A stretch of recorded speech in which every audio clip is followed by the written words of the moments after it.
اگلے 10-15 سال پاکستان کے لیے بہت اہم ہے. کچھ تھوڑا سا سوچیں کہ آپ کیسا پاکستان دیکھنا چاہتے ہیں. آج کا نوجوان اگر 19-20 سال کا چور کی اور جھوٹے کی سیاست کا وکٹم بن گیا تو پھر تو ہوپ نہیں ہے.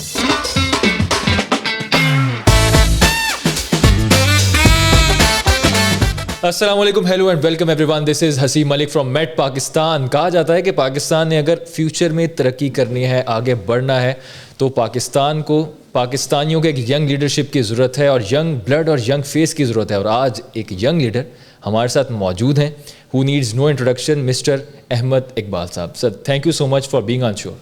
Thank you Haseeb, thank you for having me. Sir, ماشاء اللہ خود بھی آپ نے بہت زیادہ کام کیا ہوا ہے اور پولیٹیکل بیک گراؤنڈ بھی آپ کا بہت اچھا ہے. احسن اقبال صاحب کے صاحبزادے ہیں آپ, تو کیسا لگتا ہے ایک پولیٹیکل فیملی کے اندر پیدا ہونا, آنکھیں کھولنا, پریشر ہوتا ہے کوئی؟ نہیں, پریشر تو ایسا کوئی نہیں ہوتا.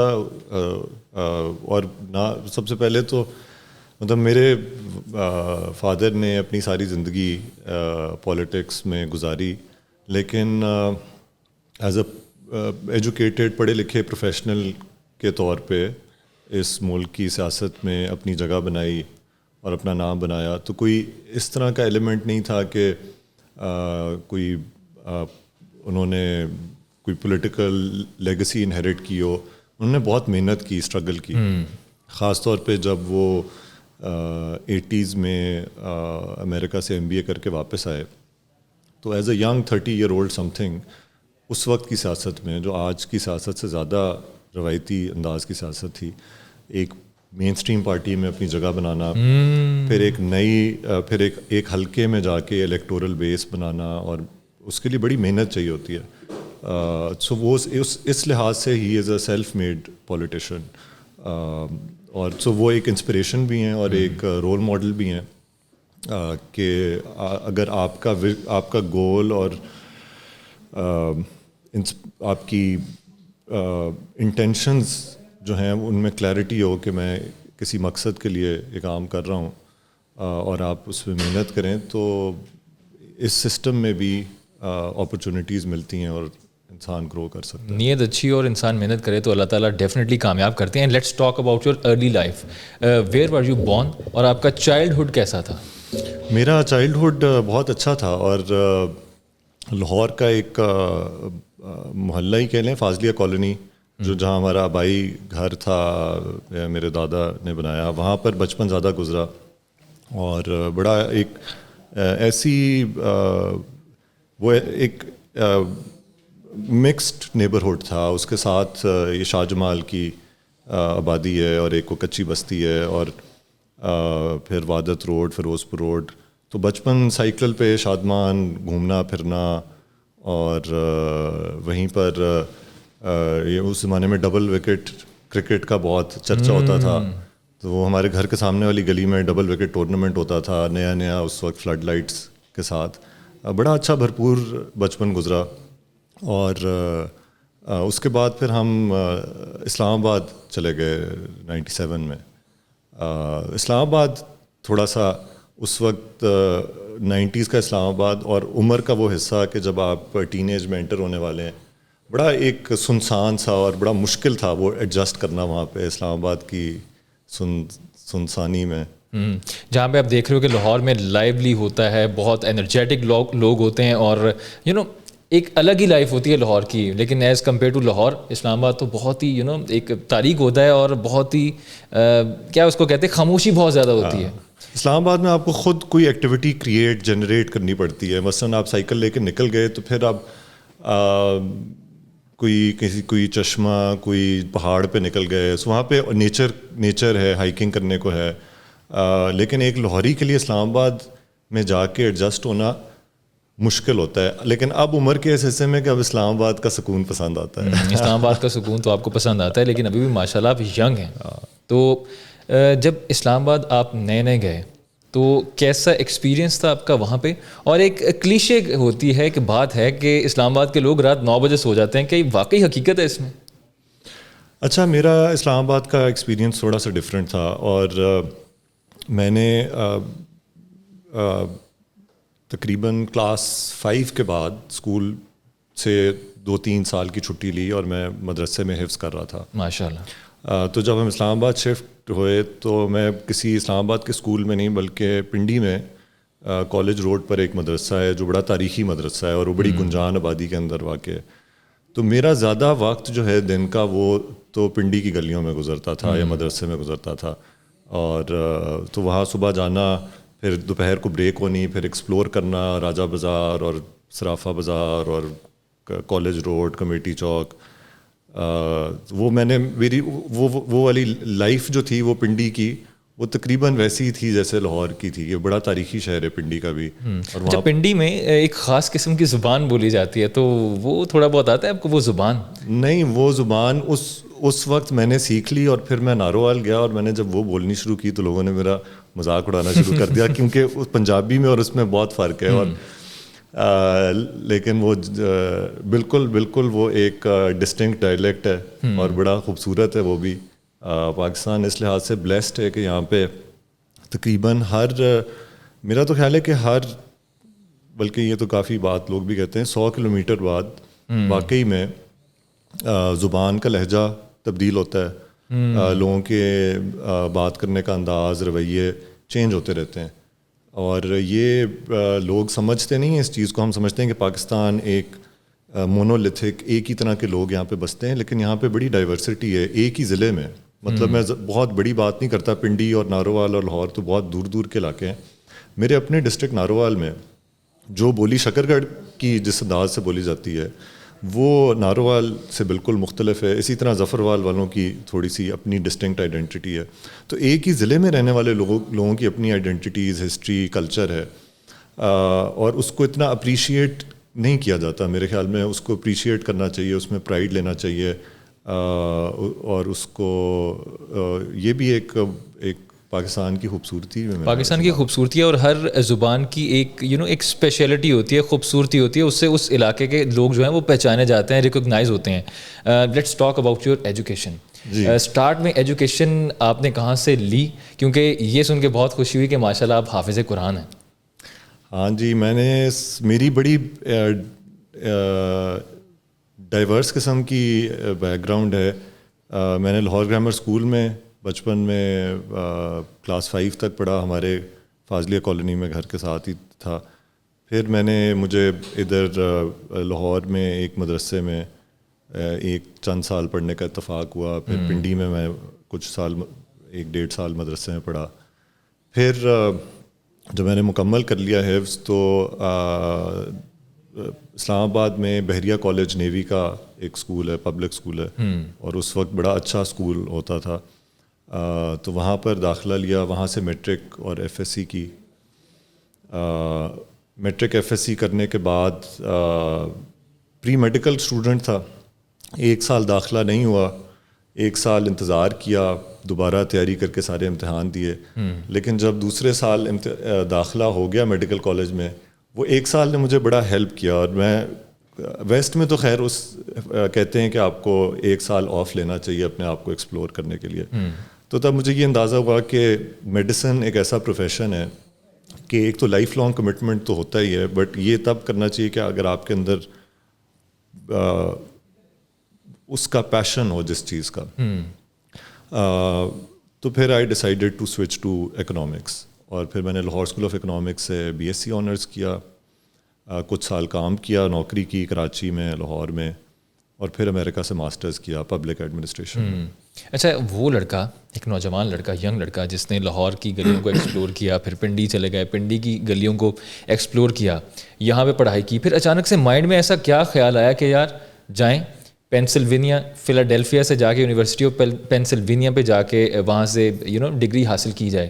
یہ تھوڑا ایکسپیرینس بتائیں کہ اس کے پیچھے کیا تھاٹ تھا اور کیا مائنڈ میں ایسا تھا کہ وہاں پہ جا کے پڑھنا ہے؟ یہ تو بہت میری کلیئرٹی تھی. میں نے جب میں میٹرک ایف ایس سی کر رہا تھا تو اس زمانے میں, بلکہ ایف ایس سی کے بعد جو خاص طور پہ 1 سال آف ملا, تو بڑا زیادہ تر انہی چیزوں پہ بندہ سوچتا ہے کہ کیا کرنا ہے, کیونکہ جو کرنا ہے, جو پڑھنا ہے, وہ آگے پوری زندگی کو, لائف کو ڈیفائن کرے گا.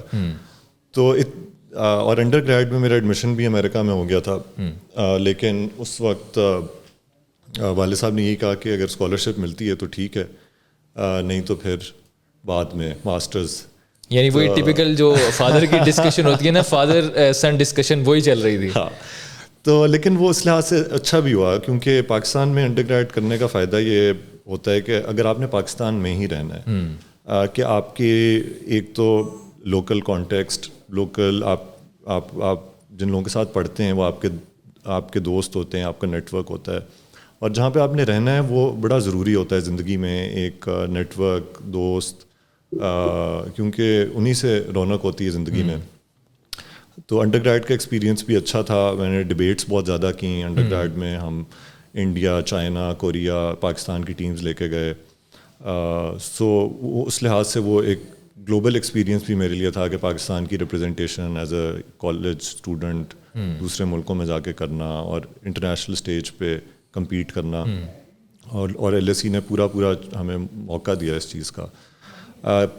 پین جانے کا فیصلہ جو تھا وہ مجھے میرا انٹرسٹ شروع میں تھا کہ میں شاید MBA کروں گا, بٹ اوور ایئرز میرا انٹرسٹ جو ہے وہ پبلک پالیسی, پبلک ڈومین میں تھا تو صحیح, اور مجھے زیادہ کلیئرٹی آنی شروع ہو گئی کہ میں کیا کرنا چاہتا ہوں. اور یہ وہ وقت ہے جب لاہور میں جو کنال ہے, کنال روڈ, اس کے ارد گرد درخت کاٹ کے اس کو ایکسپینڈ کیا جا رہا تھا. تو ایک بڑی بحث لاہور میں چھڑی کہ کیا یہ ایڈیشنل لینز بننی چاہیے یا نہیں بننی چاہیے.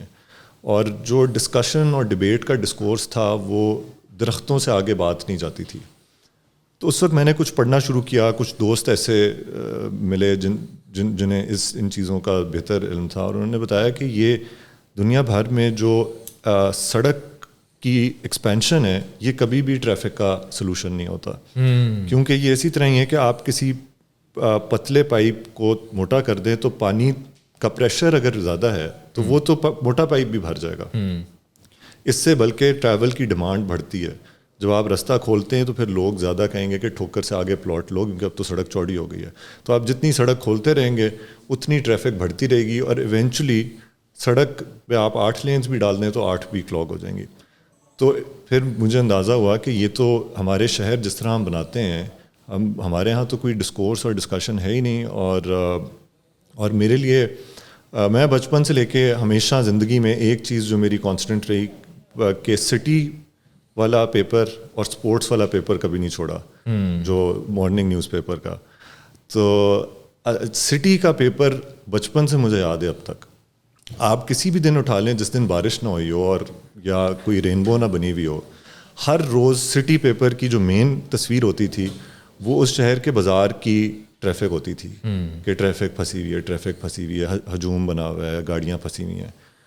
سو اس سے میرا پبلک پالیسی میں اس میں اربن پلاننگ کی طرف دھیان بڑھنا شروع ہوا. اور یہ وہی وقت ہے جب 18ویں ترمیم ہوئی, صوبوں کو اختیارات ملے, اور میں سمجھتا ہوں کہ یہ ناگزیر ہے. ایونچولی اختیارات نیچے جانے ہوتے ہیں کیونکہ لوگوں کا کوئی بھی جمہوری معاشرہ جو حقوق پر مبنی ہو اس میں اختیارات جتنے نیچے تک جائیں گے اتنی زیادہ ان رویوں میں مضبوطی آئے گی, زیادہ جمہوری کلچر بنے گا. اور یہ خاص طور پہ ہمارے شہروں کے نیبرہڈس کے, محلوں کے, گلیوں کے مسائل جو ہیں یہ تو حل ہی لوکل گورنمنٹس کے ذریعے ہو سکتے ہیں. تو یہ ایک پروگرام مجھے ملا جو دونوں چیزوں میں کافی اچھا تھا, تو میں نے اس لیے وہاں پہ. سر مجھے یہ بتائیں کہ پاکستان کا جو گورننس سسٹم ہے اس کو بہتر کرنے کے لیے, اس کو اپنے پاؤں پہ کھڑا کرنے کے لیے, عام بندے کے, عام شہری کے مسائل حل کرنے کے لیے لوکل باڈی کا جو سسٹم ہے یا جو گورننس سسٹم ہے اس کو کس طرح با اختیار بنایا جا سکتا ہے, یہ کس طرح ہیلپ کر سکتا ہے پاکستان کے گورننس سسٹم کو بہتر کرنے کے لیے؟ اگر آپ مجھ سے پوچھیں تو گورننس ہے ہی ساری لوکل, اور سب سے بنیادی جو چیز ریاست کی ذمہ داریوں میں آتی ہے ایک تو تحفظ فراہم کرنا, لیکن اس کے علاوہ شہریوں کے اور بھی حقوق ہیں. مثلاً اب اس وقت بدقسمتی سے پاکستان, پنجاب کی بات کر لیں جدھر ہم بیٹھے ہوئے, صرف 35% لوگوں کو پانی کے کنیکشن تک رسائی حاصل ہے. یعنی کہ اس صوبے کی جو پنجاب پاکستان کا سب سے زیادہ ویل فنڈڈ صوبہ ہے, سب سے زیادہ وسائل اس کے پاس ہیں, یہاں پہ انکم لیول سب سے اوپر ہیں, یہاں پر 65% لوگوں کے پاس پانی کا کنیکشن نہیں, بنیادی ضرورت ان کے پاس نہیں ہے. میں یہاں پر 60% لوگ جو ہیں ان کے ٹوائلٹ کا کنیکشن کسی سیوریج سے نہیں ہے.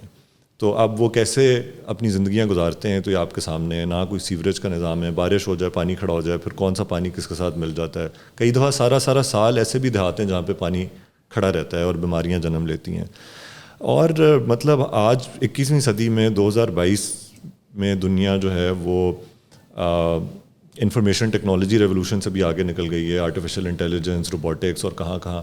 اور آج بھی ہم اپنے شہروں کو صاف کرنے کا نظام وضع نہیں کر سکے. یہ وہ چیزیں جن پہ ڈبیٹ نہیں ہے, ڈسکشن نہیں ہے, لیکن یہ بہت اہم چیزیں ہیں. ان سے اسٹینڈرڈ آف لیونگ, کسی بھی آبادی کا اسٹینڈرڈ آف لیونگ جو ہے وہ ان چیزوں سے جج ہوتا ہے کہ ان کو کیا یہ بنیادی سہولیات فراہم ہوتی ہیں کہ نہیں. اور میں یہ سمجھتا ہوں کہ ایک پروڈکٹیو معاشرے میں یہ چیزیں, یہ سہولیات لوگوں کو دینا بہت اہم ہے. جب آپ صبح اٹھتے ہیں اور آپ منہ ہاتھ دھونے کے لیے یا وضو کرنے کے لیے آپ کو نلکے میں پانی نہیں آ رہا ہوتا تو آپ کی فرسٹریشن تو وہیں سے شروع ہو جاتی ہے. پھر آپ گھر سے باہر قدم رکھتے ہیں تو گٹر کا پانی جب آپ کی گلی میں کھڑا ہوتا ہے, اور پھر آپ کس طرح کپڑے بچا کے کام پہ جاتے ہیں, یا جیسے بھی بچے ہمارے سارا دن گھروں کے اندر قید رہتے ہیں کیونکہ ہم نے پارکس میں, پبلک اسپیسز میں ہم انویسٹ نہیں کیا. ہماری سڑکیں جو ہیں وہ صرف گاڑیوں کے لیے بنی ہوئی ہیں. یہاں کوئی انسان جان ہتھیلی پہ رکھ کر ہی پیدل سفر کر سکتا ہے. تو یہ وہ گورننس کے اصل چیلنجز ہیں میرے نزدیک, جن کی طرف توجہ دینا اس وقت بہت اہم ہے, تاکہ پاکستانی شہری کم از کم ان روزمرہ کی فرسٹریشن سے آزاد ہو کے ایک پازیٹیو فریم آف مائنڈ سے, ایک پروڈکٹیو شہری کی حیثیت سے, اور اس کے حقوق ہیں یہ اس کو ملنے چاہیے. سر ڈونٹ یو تھنک, جیسے آپ نے بتایا کہ یہ ان کے بیسک نیڈز اور رائٹس میں سے ایک چیز ہے, ڈونٹ یو تھنک کہ اس کے لیے اویئرنیس ہونی چاہیے, عوام کو پتہ ہونا چاہیے کہ یار یہ میرے بیسک نیڈز ہیں, یہ مجھے ملنے چاہیے. آیا گورنمنٹ تو یہ لوگ ہی جا کے لے کے آتے ہیں, یہی لوگ پاور میں لوگوں کو لے کے آتے ہیں. تو ڈونٹ یو تھنک کہ اویئرنیس کی بہت زیادہ ضرورت ہے کہ ان کو پتہ ہونا چاہیے کہ میں کسی پولیٹیکل پارٹی کو پاور میں لے کے آیا ہوں تو میری ڈیمانڈز یہ ہیں, ان کو فلفل کرنا چاہیے, ورنہ ان کی کوئی ضرورت نہیں ہے. بالکل 100%. اور میں تو اس حد تک کہوں گا کہ جس نظام کو ہم جمہوری نظام کہتے ہیں, اس نظام میں بہت سارے فلاز ہیں. یہاں پر MNA بھی وہ وعدے کرتا ہے جو کاؤنسلر کو کرنے چاہیے, یہاں پہ MPA بھی وہ وعدے کرتا ہے جو کاؤنسلر کو کرنے چاہیے, اور پھر MNA اور MPA جیتنے کے بعد کوشش کرتے ہیں کہ کاؤنسلر والے کام وہ خود کریں. اور اس کی وجہ سے ایک بہت ڈسٹورشن ہے, کیونکہ حق تو اس کا تھا جو اپنی گلی یا اپنے محلے کا کاؤنسلر منتخب ہو کے وہ پیسے اپنی گلی یا محلے میں وہاں لگاتا جہاں پہ لوگ چاہتے. لیکن بدقسمتی سے اس پورے ملک میں ابھی تک سیاستدانوں نے دل بڑا نہیں کیا, اور گلی محلے کے بھی جو فنڈز ہیں جو بیسک نیڈز کے, ان کو عوام تک جانے میں تنگی پیدا کی ہے, آسانیاں پیدا نہیں کی. ایک اور چیز جس پہ لوگ سن کے بڑے حیران ہوں گے کہ 2000 پاکستان کی 70 سالہ تاریخ میں جتنے بھی لوکل گورنمنٹ قوانین آئے ان میں شہری اور دیہی آبادی میں, یعنی اربن اور رورل میں ڈسٹنکشن کی گئی کہ شہر والوں کو سیوریج بھی ملے گی, واٹر سپلائی بھی ملے گی, پارکس بھی ملیں گے, اور مطلب اتنی لمبی لسٹ ہے کہ وہ ختم نہیں ہوتی. لیکن جب دیہاتوں کی لوکل گورنمنٹس کی بات آتی ہے تو اس میں ان سب چیزوں کو حذف کر دیا جاتا ہے, اور کہا جاتا ہے کہ دیہاتوں والے خود اپنی مدد آپ کے تحت کچھ کریں. اور مزے کی بات ہے کہ سارے امیر رئیس لوگ شہروں میں رہتے ہیں, ان کے لیے ریاست یہ سب کچھ فنڈ کرتی ہے, لیکن جہاں پہ پاکستان کی غریب آبادی رہتی ہے وہاں پر ریاست کہتی ہے کہ آپ اپنی مدد آپ کے تحت کریں. تو یہ تو ڈارکنیس اور اندھیروں میں رکھنے والی بات ہے. ابھی تک دیہاتوں میں چھپڑوں کا نظام چل رہا ہے جو انگریز چھوڑ کے گیا تھا, اس پہ ہم نے کوئی امپروومنٹ نہیں کی. اس چھپڑ کی وجہ سے کیونکہ سارا ویسٹ واٹر وہاں پہ جاتا ہے, انڈر گراؤنڈ واٹر کنٹامنیشن ہوتی ہے, لوگوں نے اگر موٹریں ٹیوب ویلس بھی لگائی ہوئی ہیں, فلٹر پلانٹس نہیں ہیں, بیماریاں پھیلتی ہیں. اور یہ بہت سیریس مسائل ہیں اور یہ تب تک حل نہیں ہوں گے جب تک لوکل گورنمنٹس کے اوپر کلیئرٹی نہیں آتی کہ یہ ملک جو ہے یہ 3 ٹیئرڈ فیڈریشن ہے. یہاں پر جیسے وفاقی حکومت اور صوبوں کا تعلق ہے، اسی طرح صوبوں اور لوکل گورنمنٹس یعنی ضلعوں کا اور یونین کونسل کا تعلق ہے. وہ ایک آزاد لوکل گورنمنٹس ہیں، وہ اپنی حیثیت میں آزاد ہیں، وہ اپنے اختیارات میں آزاد ہیں. ان کو مالی، انتظامی، سیاسی خود مختاری ملنی چاہیے تاکہ وہ اپنے اور جمہوریت کے لیے کتنا اچھا ہو کہ پاکستان کے 100 سے زیادہ ضلع جو ہیں وہ آپس میں پرفارمنس میں کمپیٹ کر رہے ہوں. آئیڈیلی تو اس طرح کی سیاست اس ملک میں ہونی چاہیے.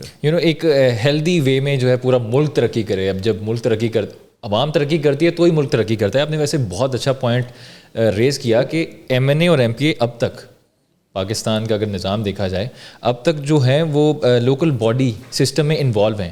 سر اگر یہ اب تک اس میں انوالو ہیں تو پھر لیجسلیشن کا کام کون کرے گا؟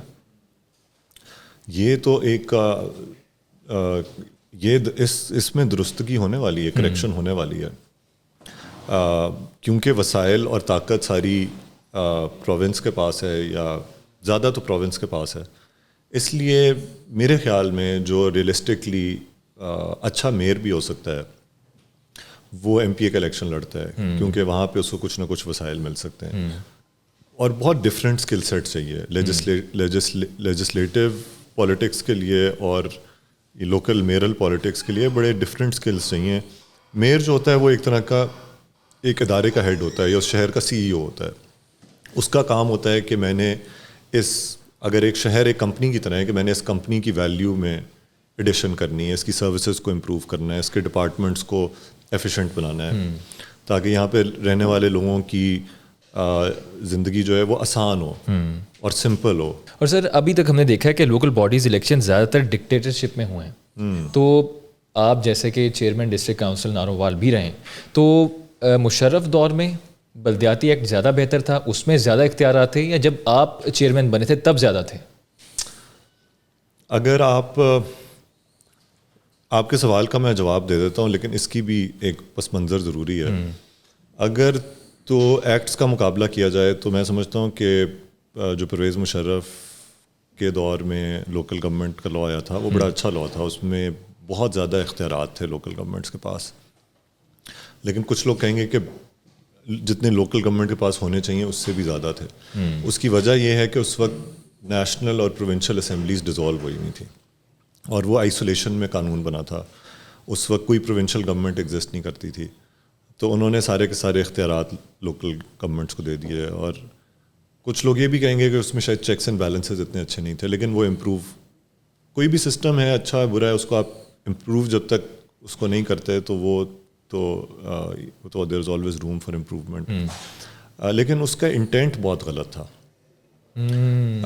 ایوب خان کا لاء دیکھ لیں، ضیاء الحق کا دیکھ لیں، پرویز مشرف کا دیکھ لیں، تینوں دور میں لوکل گورنمنٹس کے الیکشنز ہوئے، ان کو بے بہا وسائل سونپے گئے، لیکن تینوں ریگڈ تھے ان دا فیور آف پولیٹیشینز جو مارشل لاز کو، ڈکٹیٹرشپ کو ماننے کے لیے تیار تھے. ایوب خان دور میں 10,000 سے زیادہ، میرا خیال ہے میری 10,000 سے زیادہ سیاستدانوں کو ڈسکوالیفائی کر دیا گیا تھا. کوئی بھی ایسا سیاستدان بیسکلی جو مخالف ہو سکتا تھا مارشل لاء کا وہ ڈسکوالیفائڈ تھا. تو جیتنے والا بھی ان کا، ہارنے والا بھی ان کا. پھر اس کے بعد فاطمہ جناح کا الیکشن جو پاکستان کی تاریخ کا سب سے بڑا سیاہ دھبا ہے، میں سمجھتا ہوں. آج کل جو کچھ بھی ہو رہا ہے وہ اس کے سامنے ماند پڑ جاتا ہے، کیونکہ پھر انہی لوگوں کو استعمال کیا گیا اور اس کو بھی پھر ریگ کیا گیا اس پروسیس کو. تو یہ اس کے بعد جنرل ضیاء الحق نے بھی جو اپنی ایک من پسند لیڈرشپ کو پراپ اپ کرنے کے لیے، فیڈ کرنے کے لیے، سپورٹ کرنے کے لیے بہت پیسے دیے، پیٹرنیج پالیٹکس کا استعمال کیا، نان پارٹی الیکشنز ہوئے. ان نان پارٹی الیکشنز نے بھی ہمارے معاشرے میں طرح طرح کی ڈیوائڈز پیدا کی، نسل کی بنیاد پر، ذات کی بنیاد پر، برادری کی بنیاد پر. کیونکہ جب پولیٹیکل پارٹی، کوئی پولیٹیکل سلوگن نہیں ہوتا، کوئی بڑا ویژن نہیں ہوتا، تو پھر لوگ ان چھوٹی آئیڈینٹیز پر، مسلک پہ سیاست، برادری پہ سیاست. پرویز مشرف صاحب کا بھی سسٹم جو تھا وہ نان پارٹی تھا، لیکن اس میں ایک مزیدار چیز یہ تھی کہ الیکشن سے پہلے یہ پتہ چل جاتا تھا کہ ضلع ناظم کس نے بننا ہے، کیونکہ حکومت کی اور ریاست کی پوری جو ان کے ساتھ پولیس کی اسکواڈز لگ جاتی تھیں، ان کو اب یہ تاریخ کے پریویلیجز ملنا سٹارٹ ہو جاتے تھے، بینیفٹس اور ان کے انٹرویوز ہوتے تھے پہلے کہیں پر، اور پھر ان کو اوکے دیا جاتا تھا کہ آپ حکومت کے کینڈیڈیٹ ہیں، اور پھر سارے لوگ اس طرف سر اگر ایٹ پریزنٹ اگر ہم بات کریں تو بلوچستان میں لوکل باڈی الیکشن ہو چکے ہیں، کے پی میں ہو چکے ہیں، آزاد کشمیر میں بھی کسی نہ کسی تک ہو چکے ہیں، پنجاب اور سندھ میں کیوں نہیں ہو رہے، اس کی کیا وجہ سامنے آ رہی ہے؟ بدقسمتی ہے بہت ان دونوں صوبوں کی کہ یہاں پر محروم رکھا جا رہا ہے لوگوں کو اس حق سے. اور آزاد جموں کشمیر میں پہلی دفعہ لوکل گورنمنٹ الیکشنز ہوئے ہیں، میرے خیال ہے یہ خوش آئند بات ہے کہ وہاں پر بھی یہ ٹریڈیشن شروع ہوا ہے. اس سے بہت سارے جو گراس روٹ ورکرز ہیں، جو اپنی کمیونٹی کے لیے کام کر رہے ہوتے ہیں، چاہے وہ فلانتھرپی کا یا کوئی نہ کوئی فلاحی کام کر رہے ہوتے ہیں، یہ لوکل باڈی الیکشنز ان کو موقع دیتے ہیں کہ وہ الیکٹ ہو کر اسی کام کو بڑے لیول پہ اسکیل پہ کر سکیں. اس سے مستقبل کی سیاسی قیادت بھی جنم لیتی ہے اگر آپ اس نظام کو چلنے دیں. اس سے ہیرو اسٹارز ایسے ایسے نکلیں گے اور پھر وہ اوپر آئیں گے آپ کے پولیٹیکل سسٹم میں. پنجاب میں بدقسمتی سے کیونکہ اتنا بڑا ہے، پنجاب جو جیت جائے وہ پاکستان میں وفاقی حکومت بنا لیتا ہے. تو اس لیے جو بھی پروونشل گورنمنٹ بنتی ہے پنجاب میں، اس کی ماضی میں دیکھا جائے تو کوشش یہ ہوتی ہے کہ اختیارات کو اپنی مٹھی میں بند رکھا جائے. کیونکہ آپ دیکھیں لاجیکل سی بات ہے کہ اگر آپ کی پارٹی حکومت ایک کسی صوبے میں بنا لیتی ہے 50% ووٹ لے کے، اور آپ کا سی ایم الیکٹ ہو جاتا ہے، تو پھر آپ اس 50% ووٹ کی بنیاد پر 100% صوبے کو کنٹرول کر سکتے ہیں اگر آپ لوکل گورنمنٹس کو چلنے نہیں دیتے یا بند کر دیتے ہیں. پنجاب میں بھی ایسے ہی ہوا. 2019 میں الیکٹڈ لوکل گورنمنٹس کو ڈیزالو کر دیا گیا. پھر 2 سال کی اسٹرگل کی، سارے 58,000 نمائندے تھے لاہور پنجاب میں الیکٹڈ، 58,000 الیکٹڈ لوگ تھے، اور سپریم کورٹ نے ریسٹور کیا. لیکن یہ کہانی جو ہے نا، یہ اب ایک مسلسل سا اس کا ایک فیچر ہو گیا ہے. یہ ریپیٹ پر لوپ چل رہا ہے. الیکشنز ڈیلے کرتے ہیں پروونسز جب تک انہیں کہیں سے فورس نہ کیا جائے. پہلے سپریم کورٹ نے فورس کر کے الیکشنز کروائے سب سے، پھر الیکشنز ہو جائیں تو پھر اختیارات نہیں ملتے، اور 5 سال لوکل گورنمنٹس کے یا اس طرح کی چیزوں سے کہ جی ڈیزالو کر دیا، اب سڑکوں پہ جاؤ احتجاج کرو، وسائل ملتے نہیں، یا پھر باقی ٹائم اسی میں ہی کہ ڈی سی کا کیا رول ہے، لوکل گورنمنٹ کا کیا رول ہے. لوکل گورنمنٹ کے پیسے جو ہیں وہ M N A M P As بھی وہی کام کر رہے ہیں اور اس سے کئی گنا زیادہ اسکیل پہ کر رہے ہیں. تو یہ انڈرمائن کرتا ہے سسٹم کو یہ ساری چیزیں. اور سندھ میں بھی بہت بڑا مسئلہ ہے کراچی کی وجہ سے. پنجاب میں بھی یہی مسئلہ ہے کہ جب اب الیکشنز ڈیو ہیں، پچھلے میرا خیال ہے 10 مہینے سے ڈیو ہیں، اور ابھی میرا سوال آپ سے یہ ہے کہ اب جو بھی گورنمنٹ آتی ہے irrespective of any political party, وہ جب بھی گورنمنٹ میں آتی ہے وہ جو ڈیلینگ ٹیکٹکس یوز کر رہے ہوتے ہیں کہ بلدیاتی انتخابات نہیں کروانے، اگر بائی فورس کروائے جاتے ہیں تو اختیارات نہیں دے رہے ہوتے. اس کے پیچھے کہیں نہ کہیں موٹیو یہ بھی ہو سکتا ہے کہ اگر لوگوں کو بنیادی ضروریات ان کی پوری ہونا شروع ہو گئی نیچرل لیول پہ، تو وہ اویئرنیس بہت زیادہ کریٹ ہو جائے گی اور وہ بہت زیادہ ڈیمانڈ کرنا اسٹارٹ کر دیں گے اور اپنے ضروریات کو پورا کرنے کے لیے. میرا نہیں خیال، پتہ نہیں ایسے کوئی سوچتا ہے کہ نہیں سوچتا، لیکن ایک حق ہے جس سے لوگوں کو محروم ضرور رکھا گیا ہے. اور آپ جو بات کر رہے ہیں کہ اگر لوگ اس کا ایک دفعہ اس کی ایک جھلک دیکھ لیں کہ یہ اصل میں کیا کر سکتا ہے اور اس کی کتنی طاقت ہے، تو پھر تو لوکل گورنمنٹس کو توڑنا اور چھیننا مشکل ہوگا. لیکن اس سے بھی محروم رکھا جاتا ہے.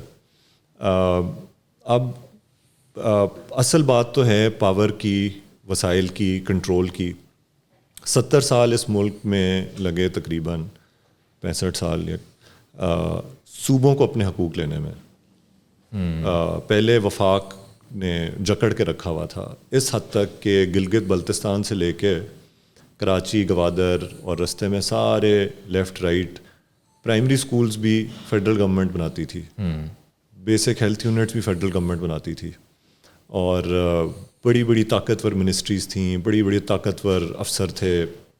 آپ کو تبادلہ اگر نائب قاصد کا بھی کرانا ہو تو آپ کو اسلام آباد جا کے کسی دفتر میں کسی کی سفارش کرانی پڑتی تھی. یہ کام نہیں ہونا چاہیے.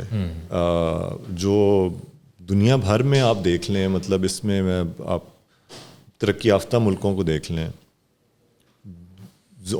چائنا کو دیکھ لیں, امریکہ کو دیکھ لیں, ہر مضبوط معاشرہ جو ہے وہ اسٹرانگ لوکل گورننس پہ بلٹ ہے, کیونکہ وہیں سے ایک تو لیڈرشپ اوپر آتی ہے اور وہیں سے ریزلٹس ڈلیور ہوتے ہیں. اور ہمارے بار بار مثال دی جاتی ہے, sorry for intervention, Tayyip Erdogan کی جو ہے وہ بہت زیادہ مثال دی جاتی ہے, اور وہ بھی لوکل باڈی الیکشنز کی ہی پروڈکٹ ہیں, بار بار ان کی مثال بھی دی جاتی ہے. بڑی امپورٹنٹ مثال ہے, کیونکہ جس زمانے میں طیب اردوغان استنبول کے میئر الیکٹ ہوئے پہلے, اور جس زمانے میں ہوئے تب ان کی پارٹی اک پارٹی جو ہے وہ اینٹی اسٹیبلشمنٹ تھی, کیونکہ اس کی جو اسلامسٹ آئیڈینٹی ہے اس کو ٹرکی کی اسٹیبلشمنٹ نے دبا کے رکھا ہوا تھا انہیں. اور وہاں سے اس استنبول کے ریوائول سے, استنبول کی اندر جو ایک ریولوشن میونسپل سروسز کا وہ لے کے آئے اور شہریوں کی زندگیوں میں بہتری آئی, وہاں سے یہ ساری جو ان کی پولیٹیکل رائز ہے وہ وہاں سے شروع ہوا. اسی طرح احمدی نژاد جو تھے بڑے مشہور ایران کے لیڈر, وہ بھی تہران کے میئر تھے اور وہاں سے الیکٹ ہو کے اوپر آئے.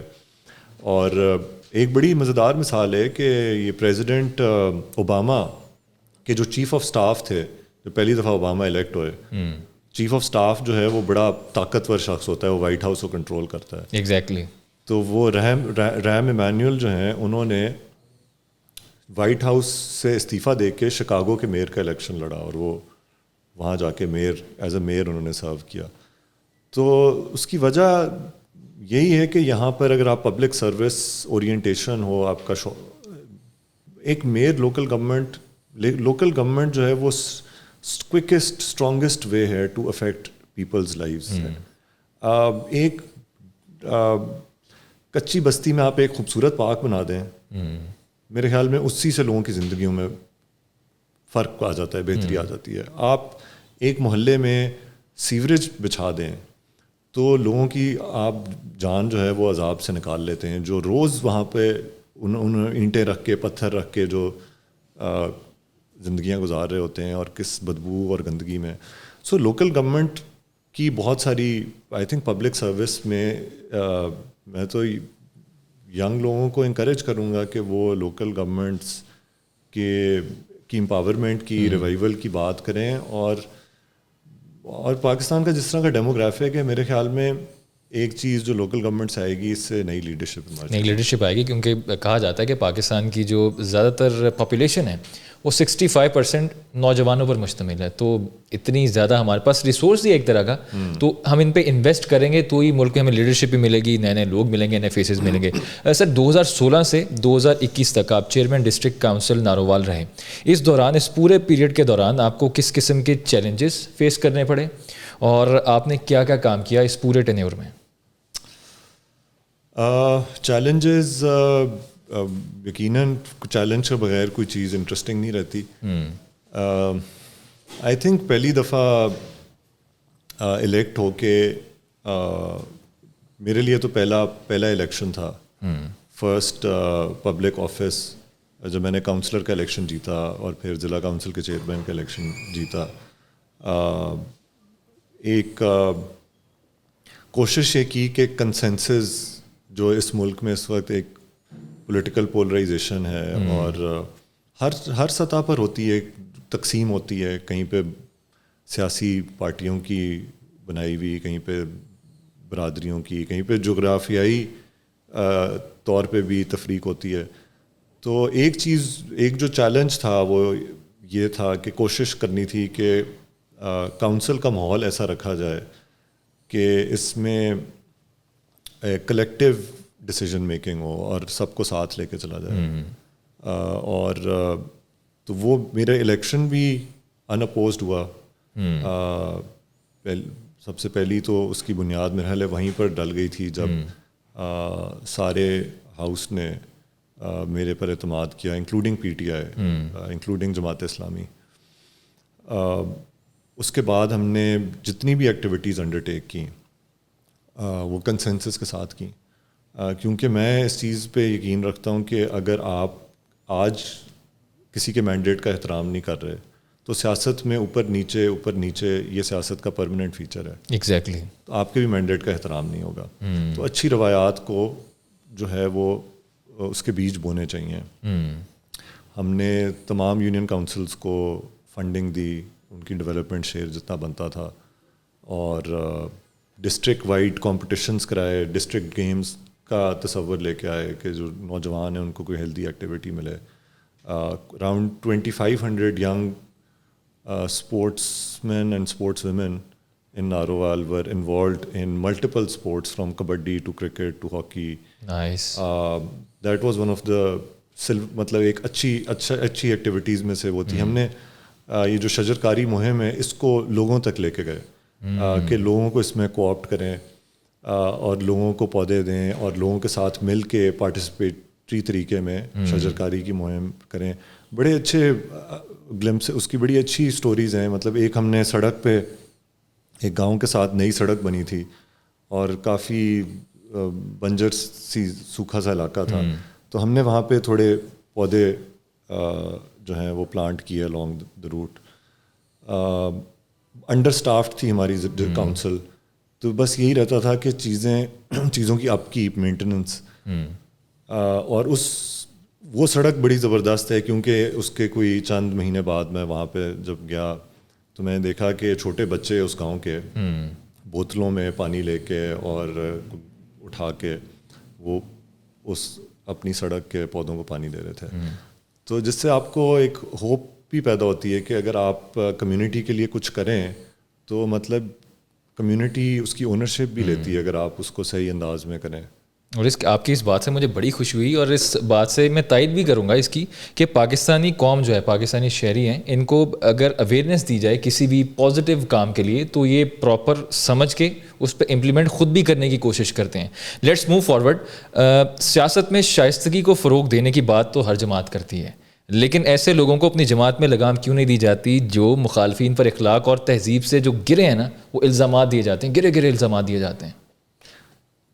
دیکھیں، اس میں کوئی شک نہیں کہ اس وقت ہماری پاکستان ملک میں جو سیاست ہے وہ بد تہذیبی اور ناشائستگی کی ایک بہترین مثال بن کے ابھر رہی ہے. یہ بہت ٹریجڈی ہے پاکستانی سیاست کی اور پاکستانی معاشرے کی.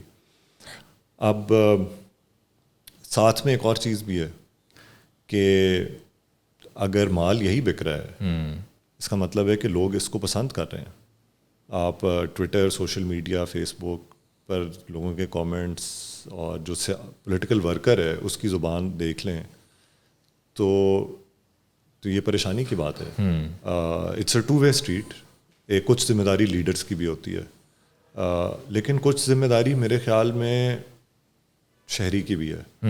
اور شہری کی ذمہ داری یہ ہے کہ وہ سیاستدانوں سے اور سیاسی پارٹی سے اپنے مطالبات، اپنی ضروریات کا بھی مطالبہ کرے، اور تاکہ ان کی جو مسائل کی فریمنگ ہے، جن چیزوں پہ وہ لڑ رہے ہیں، اس میں کوئی صحت، تعلیم پر بھی لڑائی ہو جائے کہ جی اسکول ایسے بہتر ہیں یا ویسے بہتر ہیں، اور پالیسی پہ بھی کچھ تھوڑی لڑائی ہو جائے، پالیسی پہ بھی ڈفرینشیٹ کر لیں.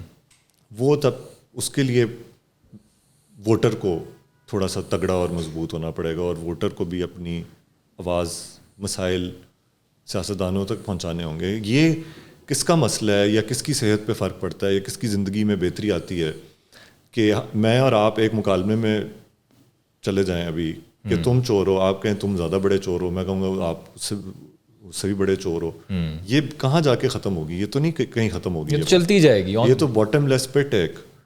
تو یہ ہمیں کہیں نہیں لے کے جا رہی. اور میرے خیال میں یہ اس وقت ہماری سیاست اور جمہوریت کا چیلنج بھی بن گیا ہے، ہم لوگ خود بن گئے ہیں. آن اے لائٹر نوٹ، ایک بڑا معصومانہ سا سوال ہے میرا آپ سے کہ پاکستان جیسے ملک میں ایک پولیٹیکل پارٹی میں موروثیت کا جال کیوں نہیں اب تک توڑا جا سکتا یا توڑا جا سکا؟ کیونکہ ہم دیکھتے ہیں کہ جو پرائم منسٹر بندہ بنتا ہے کہا جاتا ہے کہ اس کا بیٹا ہی پرائم منسٹر بنے گا. ایسا کیوں ہے پاکستان میں؟ یہ امپورٹنٹ سوال ہے، اور اب یہ سوال نوجوان پوچھ رہے ہیں، اس حقیقت کو ماننا چاہیے. اور اس کی وجہ یہی ہے کہ ہمارا سسٹم جو ہے وہ فلاڈ ہے. ہم اپنے آپ کو کہتے جمہوری ہیں، ہماری پارٹیز اپنے آپ کو جمہوری پارٹیز کہتی ہیں، لیکن ہماری جو رفتار ہے جمہوریت کی طرف بڑھنے کی وہ بہت سلو ہے. اور جب تک اس رفتار میں تیزی نہیں آئے گی تو یہ سسٹم کھلے گا نہیں. ابھی یہ بند سسٹم بن چکا ہوا ہے. اس پورے سسٹم میں آپ کے لیے انٹری ہونا بہت آسان ہے اگر آپ کسی سیاستدان کے بچے ہیں، بھتیجے ہیں، فیملی سے ہیں. یہ میرا اوپینین نہیں، یہ فیکٹ ہے. کوئی بھی بائی الیکشن اگر آپ دیکھ لیں آبجیکٹیولی، ریسنٹلی ہم بھی دیکھتے ہیں، اس میں ساری پارٹیز کے تقریباً ریلیٹیوز پارٹیسپیٹ کرتے ہیں. ہر ڈسٹرکٹ میں آپ انگلیوں پہ گن کے بتا سکتے ہیں اس حلقے میں اس کا مقابلہ اس سے ہوگا، اس کا مقابلہ اس سے ہوگا. اور یہ آج سے نہیں، یہ 80s سے چلا آ رہا ہے. تو موروثیت اب صرف اس لیول پہ نہیں ہے جس پہ آپ کہہ رہے ہیں، موروثیت ہر لیول پہ آ گئی ہے. اس کی میری نظر میں بھی اس کا بینیفیشری ہوں. ایسے تو میری نظر میں اس کا حل صرف ایک ہی ہے کہ دیکھیں، آپ نے اگر یونیورسٹی میں جانا ہے نا تو آپ نے انٹر کر کے یونیورسٹی میں جانا ہے. لیکن اگر آپ انٹر کی ڈگری ختم کر دیتے ہیں، میٹرک بھی ختم کر دیتے ہیں، تو یونیورسٹی تو پھر خالی پڑی رہے گی. ایگزیکٹلی. تو یونیورسٹی میں تو اسی طرح قومی اور صوبائی سیاست میں آنے کا ایک پولیٹیکل ورکر کے لیے راستہ ہے لوکل گورنمنٹ. وہ کاؤنسلر بنے، چیئرمین یونین کاؤنسل بنے، تحصیل ناظم بنے، اپنے شہر کا میئر بنے، بلدیہ کا چیئرمین بنے، اچھی پرفارمنس دکھائے، اور پھر وہ اپنے ایم پی اے یا ایم این اے کو چیلنج کر سکتا ہے. اور پھر نئے لوگ ابھر کے سامنے آئیں گے، یا جب کوئی سیٹ خالی ہوتی ہے تو پارٹی کنسیڈر کرے گی کہ یار ایک اچھا، اور لوگ تو ڈیمانڈ کرتے ہیں سروس ڈلیوری، پرفارمنس. یہ لوگوں کی ڈیمانڈ ہے. پالیٹکس میں وہ سروائیو کرتا ہے جو ڈلیور بہتر کر سکتا ہے. دوسری آئی تھنک چیز یہی local government and student unions. ہم نے سیاست کو ایک گالی بنا کے بھی بہت عرصہ ٹریٹ کیا اور نوجوانوں کو ڈسکریج کیا پولیٹیکل تھاٹ کے ساتھ انگیج کرنے میں، جس کی وجہ سے ہمارے پاس نئی پولیٹیکل لیڈرشپ جو ایک سیاسی سوچ رکھنے والی ہو، یا پولیٹیکل آئیڈیلز، یا کچھ نظریاتی، چاہے لیفٹ ہو، رائٹ ہو، مذہبی ہو، سیکولر ہو، لیکن یہ ڈیوائڈز ہیلدی ہوتی ہیں. اب بدقسمتی سے سیاست، اور یہ پھر چیلنج ہے، وہ سیاست وہ کر سکتا ہے جس کا نام بڑا ہے یا جس کا بینک اکاؤنٹ بڑا ہے. اچھا سر، مجھے یہ بتائیں کہ جیسے آپ امریکہ گئے، یونیورسٹی آف پینسلوینیا سے آپ نے پبلک ایڈمنسٹریشن اور لوکل باڈی گورننس میں ڈگریز حاصل کی. وہاں کا نظام تعلیم آپ نے دیکھا اور یہاں کا ایجوکیشن سسٹم بھی آپ نے دیکھا. دونوں میں واضح فرق آپ کو کیا نظر آیا؟ نمبر 1. نمبر 2 یہ کہ وہ پاکستانی اسٹوڈنٹ جو یہاں پہ ہمیں ناکام دکھائی دیتے ہیں، وہاں جا کے ان کی کامیابی کی وجہ کیا بنتی ہے؟ سب سے پہلی چیز حسیب جو میرے ذہن میں آتی ہے وہ یہ ہے کہ وہاں پر مطلب ریس یہ نہیں ہے کہ ایگزامز آ رہے ہیں، یا ریس یہ نہیں ہے کہ گریڈ کیا لینا ہے یا پوزیشن کیا لینی ہے. وہ وہاں کے اداروں میں، یونیورسٹیز میں ماحول ایسا ہے کہ وہ ایک سیکھنے سکھانے اور آئیڈیاز کے ساتھ، انٹروڈکشن، آئیڈیاز کے ساتھ کھیلنا، آئیڈیاز کے ساتھ ایکسپوجر کا ماحول ہے. اور وہ اٹ سیلف لرننگ کو بہت فیول کرتا ہے.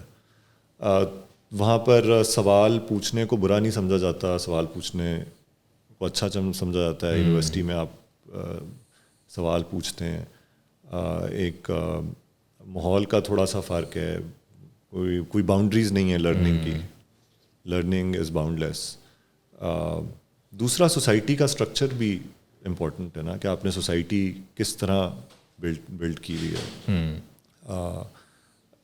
وہ یہ سوسائٹیز اپنی ایجوکیشن کو ایک پروڈکٹیوٹی، ایک انویسٹمنٹ دیکھتے ہیں جس سے انوویشن ہوتی ہے. یہ سارے بچوں کو ابھی سے وہ اسٹیم پہ بہت زیادہ فوکس کر رہے ہیں، سائنس، ٹیکنالوجی، انجینئرنگ، میتھمیٹکس، تاکہ یہ آگے جا کے انوویٹرز بنے, انوینٹرز بنے, کیونکہ پوری دنیا کا اب معیشت جو ہے وہ اس طرف جا رہی ہے. اب آپ کی بات سے مجھے ایک بات یاد آ گئی, میرے کالج ڈیز کی بات ہے. مجھے ایک سائنس کا جو ہے نا ایک سبجیکٹ تھا, اس کی مجھے سمجھ نہیں آ رہی تھی ٹاپک کی. میں نے کہا سر مجھے اس کی سمجھ نہیں آ رہی. میں نے سوال کیے تو وہ کہتے بیٹا اسی بھی آج تک رٹے لائے سی, تو بھی رٹے لا کے یاد کر لائے اسی طرح نکال.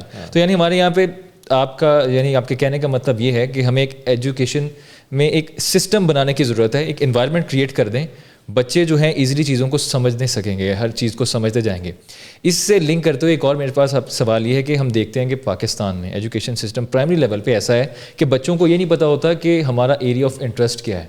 ان کو اسٹارٹنگ سے یہ کہا جاتا ہے کہ بیٹا یا تو ڈاکٹر بننا ہے, یا انجینئر بننا ہے, یا سول سروسز میں جانا ہے, یا فوج میں جانا ہے. باہر والے ملکوں میں یا ابراڈ میں ایسا کیوں نہیں ہے کہ وہاں پہ جب بچے جاتے ہیں ان کا ایریا آف انٹرسٹ ریکگنائز کر لیا جاتا ہے, آئیڈینٹیفائی کر لیا جاتا ہے, اور وہ بچہ اپنی فیلڈ میں, اپنی پرٹیکولر فیلڈ میں گرو کر جاتا ہے. پاکستان میں ایسا کیوں ہے کہ پہلے سے ایک پری سیٹ کر دیا جاتا ہے کہ آپ نے یا تو فوج میں جانا ہے, یا انجینئر بننا ہے, یا ڈاکٹر بننا ہے, یا سول سروسز میں جانا ہے. دو چیزیں, میں پرائمری ایجوکیشن کی طرف آنے والا تھا.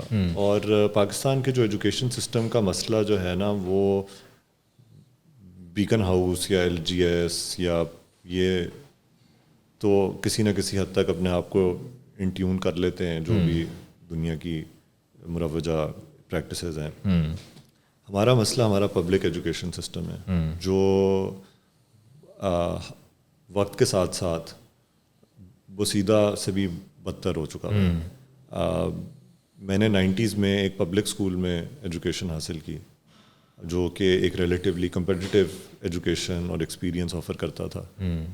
آج پبلک اسکول میں بچے بھیجنا جو ہے وہ ایک خطرناک چیز بن چکی ہوئی ہے. اور سب سے پہلے تو I think we need to start saying جو ہم پبلک اسکولس میں پڑھائیں گے یا جس طرح کا ہم انہیں ماحول دیں گے وہی آپ کی ملک اور قوم کا مستقبل ہے. وہی آپ کی کل کو ڈیفائن کریں گے سوسائٹی کی ویلیوز, وہی کل آپ کو آپ کی پروڈکٹیوٹی ڈیفائن کریں گے. ایجوکیشن سسٹم جس میں بچے, میں جب ڈسٹرکٹ کا میئر تھا, چیئرمین تھا, تو میں اسکولس بہت زیادہ وزٹ کرتا تھا. اور جو چیز مجھے بہت تکلیف دہ لگتی تھی کہ آپ کسی بھی اسکول میں چلے جائیں اور آپ بچوں کے ساتھ گپ شپ کرنے کی کوشش کریں تو بچے اسکول میں سہمے ہوئے بیٹھے ہوتے ہیں. کلاس روم میں ماحول ایک خوف کا ماحول ہوتا ہے, گھٹن کا ماحول ہوتا ہے.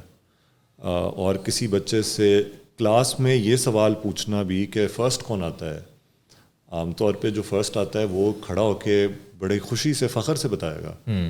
لیکن جن اسکولوں میں جو بچہ فرسٹ آتا ہے وہ اپنی گردن ایسے جھکا لے, سر نیچے کرنا شروع کر دے کہ مجھ سے کوئی بات نہ کرے, یہ کیسے ہم ایکسپیکٹ کر سکتے ہیں کہ یہ ان اسکولوں کے لائق ترین بچے اگر ان کو ہم اتنا کانفیڈینس دے رہے ہیں تو یہ آگے جا کے کیسے اس معاشرے میں پازیٹیولی کنٹریبیوٹ کریں گے.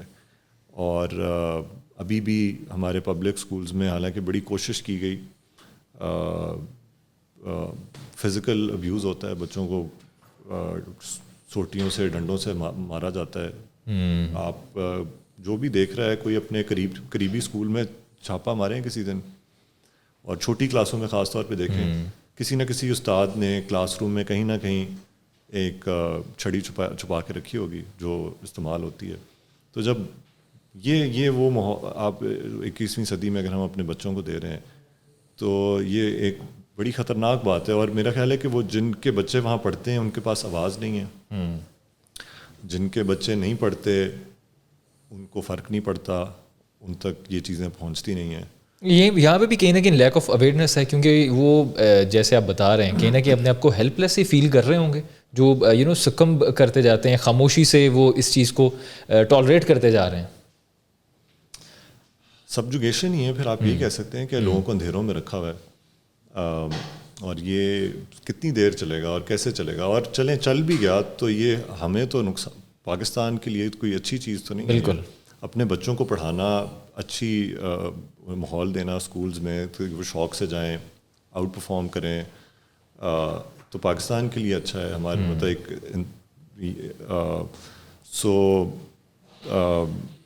آئی تھنک کہ یہ وہ چیزیں ہیں جن پر سیاست ہونی چاہیے.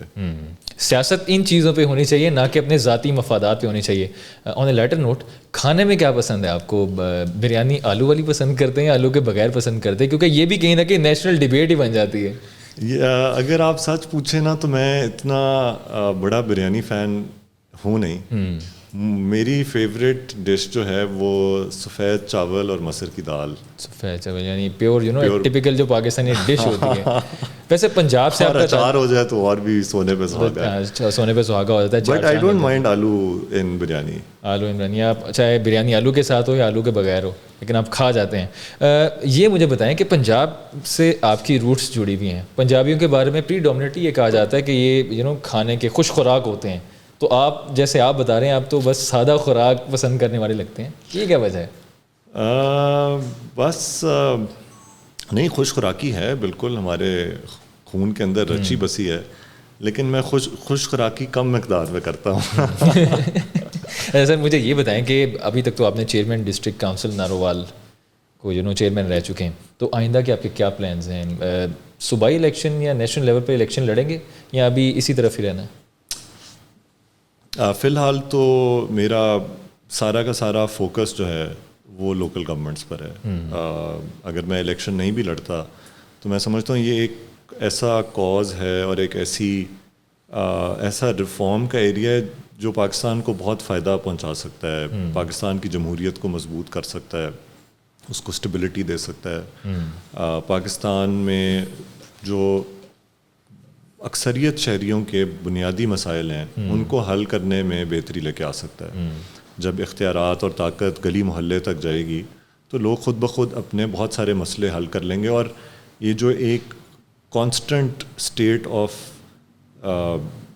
فساد ہے, مطلب اردو والا فساد, کہ ایک فرسٹریشن اور اینگر اور غصہ اور ڈسپونڈنسی, اب آپ دیکھیں اس میں میرا خیال ہے کمی آئے گی جب ہم یہ اگر میرے نزدیک اس سے شہر ہمارے بہتر ہوں گے یہاں کے. اور لوکل گورنمنٹس کا آپ معیشت میں بڑا اہم کردار ہوتا ہے, بیکاز جو اچھے شہر ہوتے ہیں وہ زیادہ پروڈکٹیو ہوتے ہیں, وہ زیادہ کمپیٹیٹیو ہوتے ہیں, وہ دنیا میں زیادہ کمپیٹ کر سکتے ہیں, فارن ڈائریکٹ انویسٹمنٹ وہاں پر زیادہ آتی ہے. سو میرا فوکس اس وقت لوکل گورنمنٹس پر ہے, اور ہم ایک کیمپین چلا رہے ہیں دہلیز کے نام سے, کیونکہ دہلیز وہ حد ہے جو آپ کے گھر اور ریاست نے جو آپ کو سہولیات فراہم کرنی ہے, یا پبلک آپ کے گھر کی حد دہلیز ہے. اور ہم چاہتے ہیں کہ ہر دہلیز تک لوگوں کو حکومت کے ثمرات نظر آئیں. ریاست پاکستان جو ہے وہ ایک اس کا ریلیشن شپ ہر دہلیز کے ساتھ ایک ہیلدی ریلیشن شپ ہو, اور ان کو وہ سروسز ملیں جس کے وہ حقدار ہیں, اور حقیقی معنوں میں ایک فلاحی ریاست, اسلامی فلاحی ریاست پاکستان کی بنے. سر یہ بتائیں کہ پولیٹیکل فیملی سے آپ کا تعلق ہے ماشاءاللہ. احسن اقبال صاحب جو کہ federal minister for planning and development ہیں, وہ ایز اے فادر کیسے ہیں؟ اور ایک معصومانہ سوال اسی کے ساتھ لنک ہے میرا کہ ان کی آپ کی نظر میں کون سے ایسے کام ہیں جو انہوں نے بہت اچھے کیے ہیں, اور آپ کی نظر میں کون سے ایسے فیصلے یا کون سے ایسے کام ہیں جو کہ وہ زیادہ بہتر کر سکتے تھے in your opinion? So my father is more like a friend.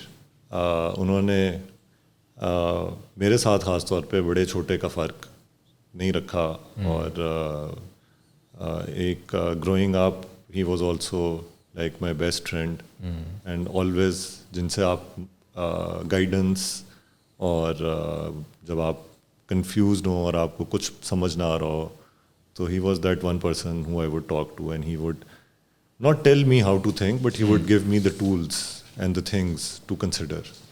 ابھی بھی بلکہ ایک دفعہ ریسنٹلی میں پروفیشنل کام میں ایک ایسے فیز میں چلا گیا کہ مجھے چیزیں بھولنی شروع ہو گئیں. میں کچھ تو میں ویسے ہی انہیں بیٹھے کہا جی سمجھ نہیں آ رہی, میں 10 چیزیں ہوتی ہیں 8 کر لیتا ہوں, 2 بالکل اسکپ کر جاتی ہیں. He told me how to improve personal organisation اور کیسے گولز ٹاسک چیزوں کو. تو وہ ان کے ساتھ ایک ہمیشہ اس طرح کی ایک فرینڈلی ایک تعلق ان کے ساتھ بنا ہے, اچھی بانڈنگ ان کے ساتھ ہے. اور plus he is an inspiration in his the way he has contributed. اور وہی آپ کے سوال کا جواب بھی کہ جب انہوں نے سیاست شروع کی پہلی دفعہ MNA بنے 1993 میں, تو نارووال نیا ضلع بنا تھا, ابھی 2 سال ہوئے تھے اس کو ضلع بنے ہوئے, یا 1 سال ہوا تھا, اور پسماندہ ترین ضلع تھا, بارڈر بیلٹ اس کو کہتے تھے. اور نارووال میں ترقی نہ کرنے کی یا انویسٹمنٹ نہ کرنے کی جو ایک ایکسپلینیشن دی جاتی تھی کہ کیوں اتنا پیچھے رہ گیا, کیونکہ یہ بارڈر کے ساتھ ہے. ایک طرف جموں کا بارڈر ہے اور 2 طرف انڈیا کا بارڈر ہے. تو یہ 3 طرف سے نارووال جو ہے وہ فورن یعنی کہ انٹرنیشنل بارڈرز اور لائن آف کنٹرول سے گھرا ہوا ہے, اس کو ورکنگ باؤنڈری کہتے ہیں. لیکن 93 سے لے کے 2022 کا اگر آپ نارووال دیکھیں تو it is a completely different story. And story ایک پازیٹیو اسٹوری ہے کہ اگر آپ کی پرائرٹیز کلیئر ہوں اور آپ واقعی پالیٹکس کر رہے ہیں کہ میں نے لوگوں کی زندگیوں میں فرق ڈالنا ہے. آج نارووال میں 4 یونیورسٹی کیمپسز ہیں. یونیورسٹی آف نارووال ہے, UET نارووال ہے, ویٹنری یونیورسٹی نارووال ہے, نارووال میڈیکل کالج بن رہا ہے, اور ایک شاید ایگریکلچر یونیورسٹی کا بھی کیمپس آ رہا ہے. یہ سہولیات بڑے شہروں میں اکثر پاکستان کے نہیں موجود. اب کیوں نہیں ہے, یہ ایک ان شہریوں کو سوال اٹھانا چاہیے. لیکن Narowal has transformed. Literacy rates کے حوالے سے دیکھا جائے تو ہمارا ضلع 90% پلس پنجاب کے ٹاپ پرفارمنگ ایجوکیشن سسٹمز میں آتا ہے. پرائمری کے رزلٹس میں لاہور تو خیر 36ویں نمبر پہ آتا ہے, لیکن ہم کنسسٹنٹلی نارووال ٹاپ رینک کرتا ہے. آئی تھنک یہ ان کی ایک ود ان آپ اپنی زندگی میں اگر کوئی بہت بڑا چینج لے کے آ سکتے ہیں تو میرے خیال میں انہوں نے نارووال کو ٹرانسفارم کر دیا آنے والی نسلوں کے لیے. اور یہ جو ایجوکیشن کی طاقت ہے, یہ ایک ایسی طاقت ہے, وہ بلکہ میرے والد صاحب بھی کہتے ہیں کہ ہمارے جو بڑے جب گاؤں سے شہر نکلے تو مطلب وہ کوئی بہت دولت والے یا زمین بہت زیادہ زمین والے ایک نارمل جیسے دیہات میں ہوتے ہیں, لیکن وہ ایجوکیشن نے ان کی آنے والی نسلوں کی ٹریجیکٹری چینج کر دی. سو ایک ایسا ٹول ہے جو آپ لوگوں کو دے دیں تو وہ اپنے لیے اپرچونیٹیز کریٹ کرتے ہیں, اور پھر ایک انٹر جنریشنل وہ ٹرانسفر ہوتی ہے, وہ ٹریڈیشن پڑھنے لکھنے کا, رواج ترقی کرنے کا, آگے بہتر زندگی بنانے کا. سر یہ کہا جاتا ہے کہ جو سیاستدان ہوتے ہیں, ایک تو یہ کہ پاکستان میں اگر آپ نے پالیٹکس کرنی ہے, سیاستدان بننا ہے, it demands sweat, blood and effort. تو ایک سیاستدان جیسے کہ آپ کے فادر بھی ہیں, وہ کس طرح سے اپنے پبلک آفس, پروفیشنل لائف اور پرسنل لائف کو کیسے بیلنس کیسے کرتے ہیں؟ کیونکہ یہ ساری بات جیسے ہم نے کی کہ اس کے آپ کو بلڈ بھی ڈیمانڈ کرتا ہے, یہ سویٹ بھی ڈیمانڈ کرتا ہے اور ایفرٹ بھی. اور آپ کا چائلڈہڈ کیسا تھا, فیملی کو کتنا ٹائم دے پاتا ہے ایک سیاستدان؟ یہ آپ کے جو پچھلے سوال کا دوسرا حصہ ہے اس کا جواب بھی یہی ہے کہ جو کام وہ بہتر کر سکتے تھے کہ وہ ہمارے ساتھ ٹائم زیادہ گزار سکتے تھے. یہ پولیٹکس میں چیلنج رہتا ہے. وہ کہتے ہیں نا کہ کچھ نہ کچھ کام بڑا کرنے کے لیے قربانیاں تو دینی پڑتی ہیں, تو سم ہاؤ یہ کہیں نہ کہیں سیکریفائس تھا. اور ہم سب اپنے آپ کو اس کا حصہ سمجھتے ہیں, مطلب we are all invested in what he has done and he has been doing. سیاست میں یہ بڑا چیلنج ہوتا ہے, آپ کی پرسنل فیملی لائف بڑی افیکٹ ہوتی ہے, اور یہ اس میں بیلنس ڈرا کرنا بڑا مشکل کام ہوتا ہے. لیکن آئی تھنک میرے چائلڈہڈ میں تو کیونکہ ابھی وہ ینگ تھے اور اتنے مصروف نہیں ہوئے تھے تو مجھے تو بہت ٹائم ملا. اب چھوٹے بہن بھائیوں سے پوچھنا پڑے گا کہ ان کا کیا خیال ہے. ویسے آن لیٹر نوٹ مجھے بتائیں کہ آپ کے کتنے, how many siblings do you have, کیونکہ اس بارے میں تم نے بات ہی نہیں کی. 4 siblings. I am the eldest, پھر ہماری بہن ہے, اور پھر 2 چھوٹے بھائی ہیں. اور وہ بھی اپنی لائف میں ویل اسٹیبلشڈ ہیں, ویل سیٹلڈ ہیں ماشاء اللہ. سارے اپنا اپنا کام شوق پرسو کر رہے ہیں. بہن آرٹسٹ ہے, فوٹوگرافی بہت اچھی کرتی ہیں, وہ آرٹس کی طرف ان کا شوق ہے. چھوٹا بھائی اس سے جو ہے وہ ایک ٹیکنالوجی فرم میں جاب کر رہے ہیں, اور جو سب سے چھوٹا ہے وہ بھی ماسٹرز کر رہے ہیں. یعنی والد گرامی احسن اقبال صاحب جو ہیں ان کا جو ٹریٹمنٹ ہے جیسا آپ کے ساتھ ہے باقیوں کے ساتھ بھی ویسا ہی ہے یا کہیں نہ کہیں کسی بچے کے ساتھ زیادہ پیار بھی ہے؟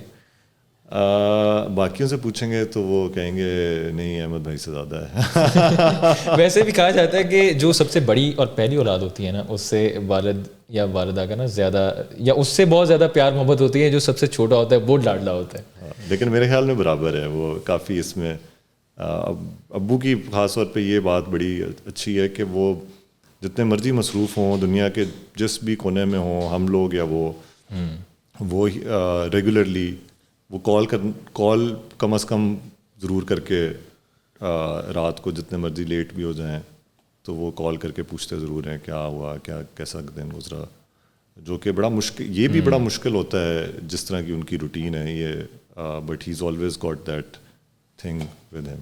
یاد رکھتے ہیں چاہے جتنی مرضی مشکلات ہوں, جتنا مرضی ان کا اسکیجول بیزی ہو جائے.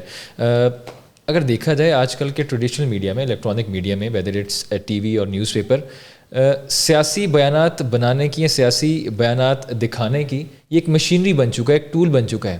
لیکن جو مین جو مسائل ہوتے ہیں عوام کے وہ کہیں نہ کہیں پس پش چلے جاتے ہیں. اس کو ہم کیسے کرب کیا جا سکتا ہے, روکا کیسے جا سکتا ہے اس کو؟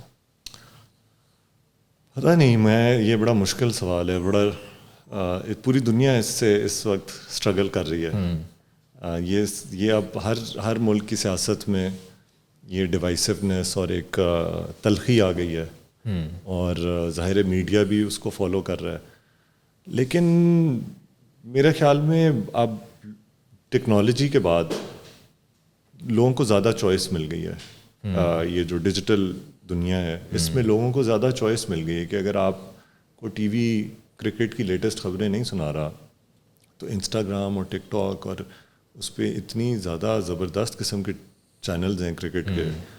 آپ کو کوکنگ کا شوق ہے, ایسے دنیا بھر کے ہر ملک کے بہترین شیفز, مشہور بھی اور جو ویسے ہی ٹیلنٹڈ ہیں, ان سب کے چینلز بنے ہوئے ہیں اور آپ کو ایکسیس ہے. So you can actually tune into whatever you like. I think so this question is more of a problem with our mainstream media. I think they have to now see themselves as the radio of the past. کہ جب T V اور radio کے ساتھ جو ہو رہا تھا تو اب ٹی وی اور موبائل فون کے درمیان وہ مقابلہ ہے. تو ٹی وی نے کیسے اپنے آپ کو اڈیپٹ کرنا ہے اور ری انوینٹ کرنا ہے. کیونکہ میرے خیال میں نے اب اس پہ اتنی اتھارٹی سے نہیں کہہ سکتا, لیکن میرا خیال ہے کہ ٹی وی اب نوجوان کم دیکھتے ہیں, موبائل زیادہ پرانے مطلب جو لوگ ٹی وی دیکھتے ہوئے بڑے ہوئے ہیں یا وہ زیادہ ٹی وی کی طرف ان کا رجحان ہے, زیادہ عمر والے لوگوں کا. لیکن ینگ لوگ اب ٹی وی نہیں, وہ موبائل سے اپنا سارا کانٹینٹ کنزیوم کر رہے ہیں, بلکہ کریٹ بھی کر رہے ہیں. سو یہ دنیا بہت چینج ہونے والی ہے اور بڑی جلدی پاکستان میں یہ چینج تقریباً اتنی تیزی سے ہی آ رہا ہے جس طرح ویسٹ میں یا باقی دنیا میں آ رہا ہے, کیونکہ ہمارے پاس ینگ پاپولیشن اتنی زیادہ ہے کہ یہ ارلی اڈاپٹرز ہیں سارے ٹیکنالوجی کے. So media has to fix itself. Sir ہر چیز کے پروس اینڈ کونس تو ہوتے ہیں. جیسے آپ نے اسٹرگل کرنے کی بات کی کہ دنیا الیکٹرانک میڈیا سے تو اسٹرگل کر رہی ہے, ان کو اڈیپٹیبلٹی کی ضرورت ہے کیونکہ ان کا ٹف کمپٹیشن چل رہا ہے سوشل میڈیا کے ساتھ. پر اگر پاکستان میں ہم بات کرتے ہیں, آلدو کہ اس کے بہت زیادہ فوائد بھی ہیں سوشل میڈیا کے, پر ایک طرف اگر پاکستان جیسے ملک کو دیکھا جائے یہاں پہ جھوٹے پروپیگنڈے بھی کیے جاتے ہیں, غلط بیانی بھی کی جاتی ہے, جھوٹ بھی بولا جاتا ہے عوام کے ساتھ, تو کہیں نہ کہیں نیگیٹو تو اس کا بھی ہے. اس کو روکا کیسے جا سکتا ہے پاکستان جیسے ملک میں؟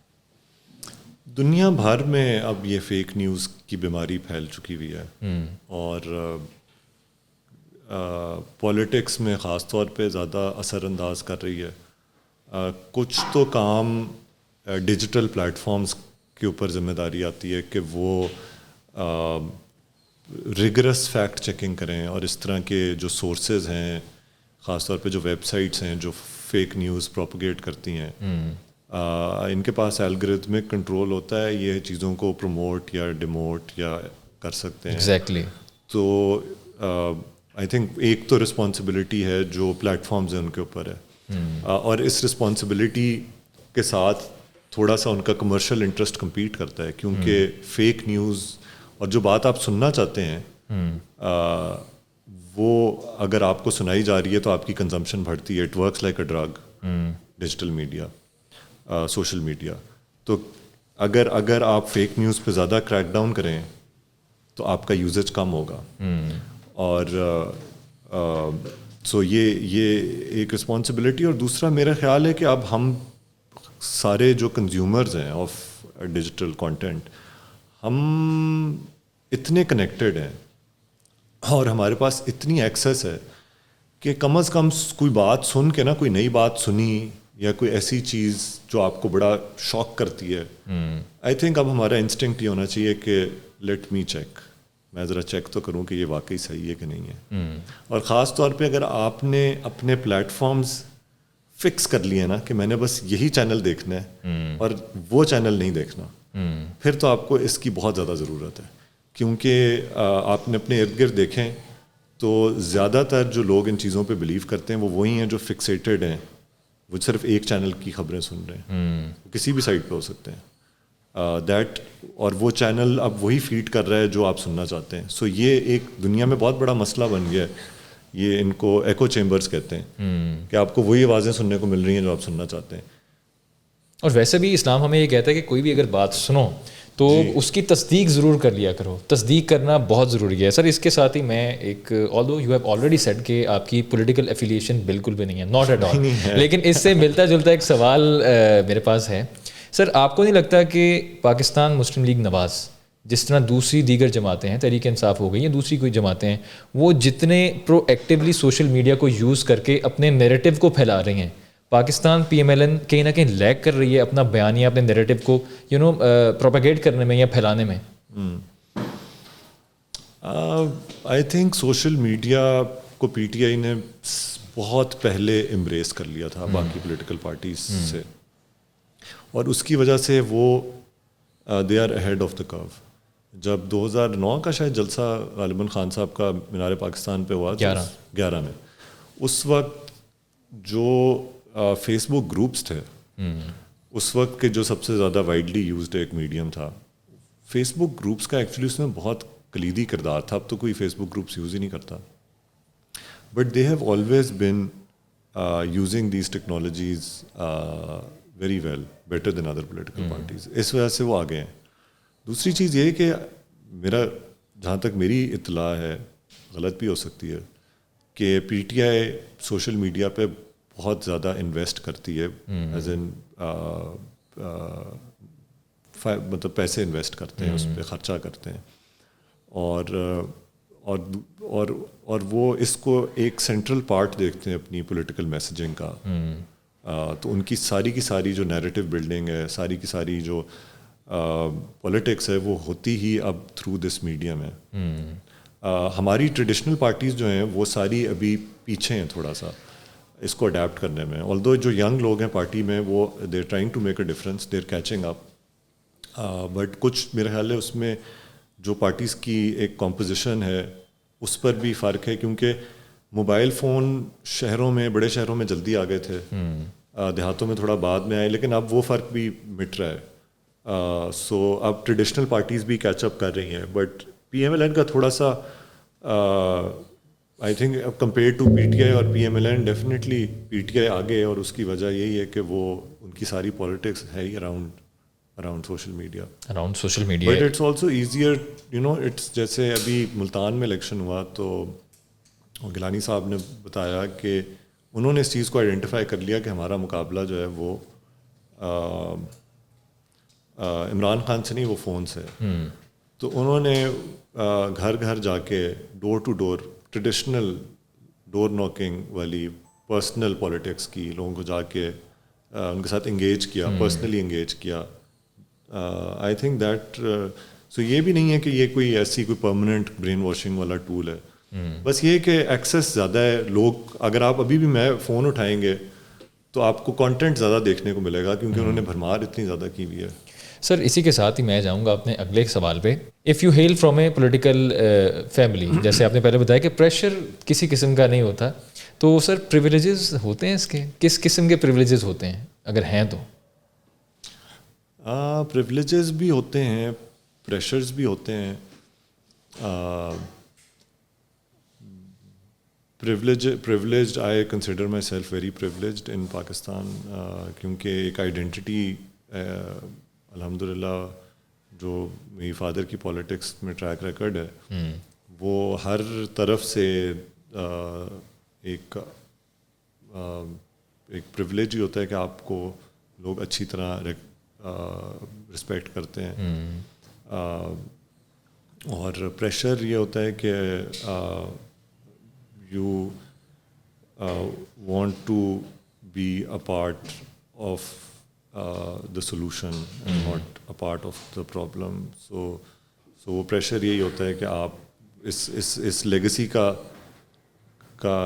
پریولیج بھی اس کا پریشر ہی ایک طرح سے ہوتا ہے, ایک بھاری ذمہ داری ہوتی ہے کندھوں پہ. جی بٹ ایز اے پولیٹیکل, کیونکہ میں خود بھی پولیٹکس میں تھوڑا سا وقت گزارا ہے, آئی تھنک ایک تو آپ کے تھوڑے سے فریڈمس کرٹیل ہو جاتے ہیں, آپ اس طرح نہیں رہ سکتے جیسے اس آئیڈینٹی کے بغیر آپ رہتے ہوں. آپ کھل ڈل کے نہیں جی سکتے, آپ کی فیملی لائف پہ بہت پریشر پڑتا ہے, آپ کو کمٹمنٹس آپ کی جو ہیں وہ ایسی پولیٹیکل کمٹمنٹس ایسی ہوتی ہیں کہ کسی بھی وقت کہیں پہ بھی آپ کو ذمہ داری نبھانی پڑ سکتی ہے. لیکن بٹ اٹس آل, یہ سیاست کی کاسٹ ہوتی ہے. یہ ہر کوئی جو سیاست میں آتا ہے وہ ان کاسٹ کو جانتے بوجھتے جاتا ہے.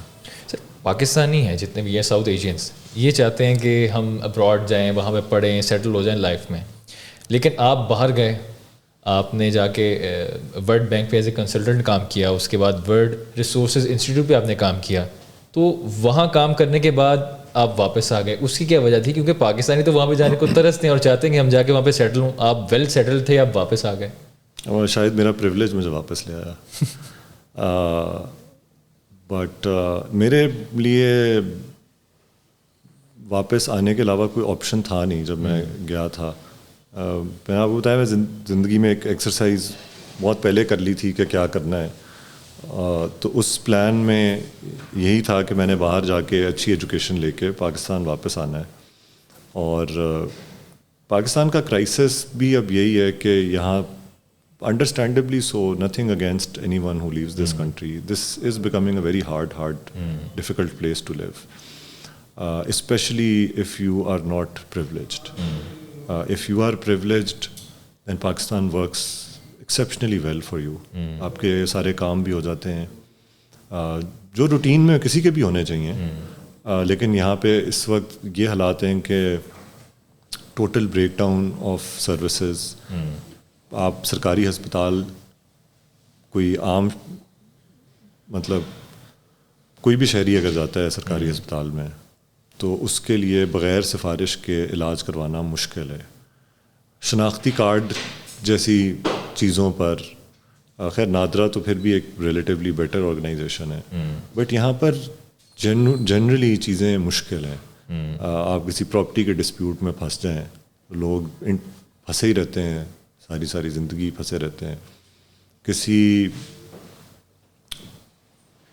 غریب آدمی کے ساتھ کوئی واردات ہو جائے, I think that's the best example.